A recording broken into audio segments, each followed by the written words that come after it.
যাকে আগে বাংলার ভাইপো বলা হতো, পরবর্তীকালে তার নাম হয়েছে চোর ভাইপো।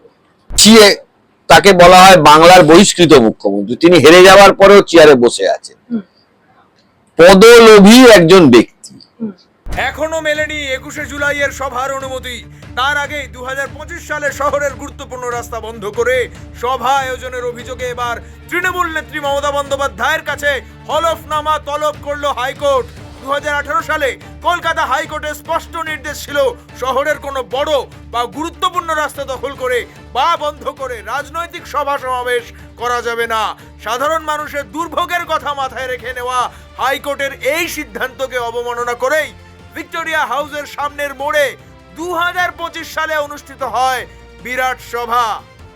ইতিমধ্যেই অভিযুক্ত তৃণমূল নেত্রী সহ মামলার সঙ্গে যুক্ত সব পক্ষকেই নিজের অবস্থান স্পষ্ট করে হলফনামা জমা দিতে হবে নির্দেশ দিয়েছেন বিচারপতি অরিজিৎ বন্দ্যোপাধ্যায় এবং বিচারপতি অপূর্ব সিনহা রায়ের ডিভিশন বেঞ্চ। এই মামলার পরবর্তী শুনানি আগস্ট মাসে। তার আগেই সংশ্লিষ্ট পক্ষগুলিকে নিজেদের বক্তব্য পেশ করার নির্দেশ দিয়েছে আদালত। ব্যুরো রিপোর্ট, আরোহী নিউজ বাংলা। স্যার, অভিষেক বন্দ্যোপাধ্যায় তার কণ্ঠস্বরের নমুনা দিতে চাইছেন না বা প্রশ্ন তুলেছেন, তিনি বলছেন, কিন্তু স্বীকার করছেন যে ডিজে বাজানোর কথাটি তিনি বলেছিলেন, তারপরেও কণ্ঠস্বরের নমুনা দেওয়ার কি প্রয়োজন? অন্যদিকে আদালতে একেবারে বড়সড় ধাক্কা খান। আদালতে প্রথমে তপব্রত চট্টোপাধ্যায়ের যে তিনি অভিষেকের এই যে কেসটা সেটা তিনি ছেড়ে দিলেন এবং এরপরে এখন যার যার এজলাসে গেছে এই কেস, তিনি পরিষ্কার জানিয়ে দিয়েছেন মঙ্গলবারের আগে তিনি অভিষেকের কোনো কথাই শুনতে চান না। দেখুন, এখনো আমার যেটা মনে হয় ভাইপো ভেবে বসে আছে যে এখনো তৃণমূল ক্ষমতায় আছে, সেটা ওনার মাথার থেকে এখনো যায়নি, যার জন্য উনি ওনার মতন কথা বলছেন যে আমি তো স্বীকার করছি, তাহলে ভয়েস স্যাম্পল দেবো কেন? তো ভয়েস স্যাম্পল দেবে কি দেবে না সেটা কি ভাইপো ঠিক করে দেবে? এটা হয় নাকি কখনো? উনি বললাম না, এখনো মাথা থেকে যে তৃণমূল ক্ষমতা থেকে গেছে সেটা ভাইপো এখনো মানতে পারেনি। যেমন পিছিয়ে তাকে বলা হয় বাংলার বহিষ্কৃত মুখ্যমন্ত্রী, তিনি হেরে যাওয়ার পরেও চেয়ারে বসে আছেন, পদলোভী একজন ব্যক্তি। উনি পদ ছাড়তে চান না, সারা জীবন পদ আঁকড়ে। অনেক তো বয়স হয়েছে পিসিমণির, এবার তো রিটায়ারমেন্ট নিন। এত লোভ কেন আপনার? রিটায়ারমেন্ট নেওয়ারও তো একটা বয়স হবে। এত অভিযোগ, একটা রাজনৈতিক দল যারা যারা তৃণমূলের বিরোধিতা করে, একটা রাজনৈতিক দলকে আপনি বলুন যে প্রাক্তন বহিষ্কৃত মুখ্যমন্ত্রী মমতা বন্দ্যোপাধ্যায়কে সম্মান করে। একটা রাজনৈতিক দল আপনি বলুন। আপনি আজকে বিধান রায় নেই, মানুষ বিধান রায়কে সম্মান করে। জ্যোতিবাবু নেই, জ্যোতিবাবুকে সম্মান করে। বুদ্ধদেব ভট্টাচার্য নেই, তিনি ক্ষমতা থেকে চলে গিয়েছিলেন, প্রথম 1 বছর 2 বছর বাদ দিন, আজও মানুষ তাকে মনে রেখেছে।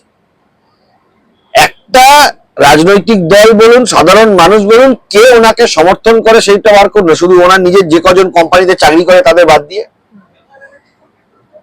এত লোভ একটা মানুষের কেন থাকতে পারে? রিটায়ারমেন্টেরও তো একটা বয়স হবে। আর ভাইপোর ব্যাপারে আমি বলি, শুনুন, ওনার নিজের দলের কোনো লোক ওনাকে নেতা বলে মানে না। বাংলার মানুষের কথা ছেড়ে দিন, ওনার নিজের দলের একটা নেতা হতে গেলে বেসিক রিকোয়ারমেন্ট যেটা লাগে, বেসিক রিকোয়ারমেন্ট হচ্ছে হলো মানুষ মানবে, মানুষ তার উপর ভরসা করবে, মানুষ তাকে ভালোবাসবে। এই 3টে বেসিক রিকোয়ারমেন্ট। ওনার সাথে যা কিছু ডিলিং হয় ভালোবাসার জায়গা থেকে উনি কারোর কাছে নেই, এটা ওনার বোঝা উচিত। শোনা হবে, নতুন করে শুনানি হবে এবং মঙ্গলবার গিয়ে মামলাটা শুনানি হবে এবং তারপরেই বুধবার দিনই অভিষেকে কিন্তু ভয়েস স্যাম্পল দিতে হবে। ঠিক আগের দিনকে মামলার শুনানি, পরের দিন ভয়েস স্যাম্পল দেওয়া, এটা কি কোনো কোইন্সিডেন্স? না না, আমি বুঝি না ভয়েস স্যাম্পল দিতে যদি নিজেকে নিরপরাধ মনে করে তিনি এত ভয় পাচ্ছেন কেন? এটা একটা খুব গুরুত্বপূর্ণ জিনিস।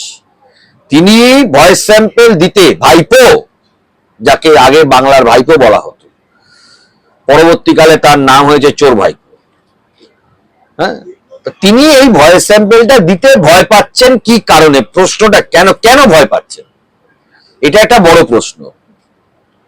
অস্বীকার করতে পারবে ভাইপো?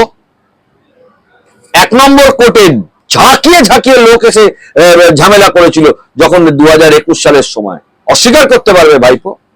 বিচারপতি অভিজিৎ গঙ্গোপাধ্যায়ের এজলাসে দল বেঁধে গেট বন্ধ করে দিয়েছিল, অস্বীকার করতে পারবে ভাইপো?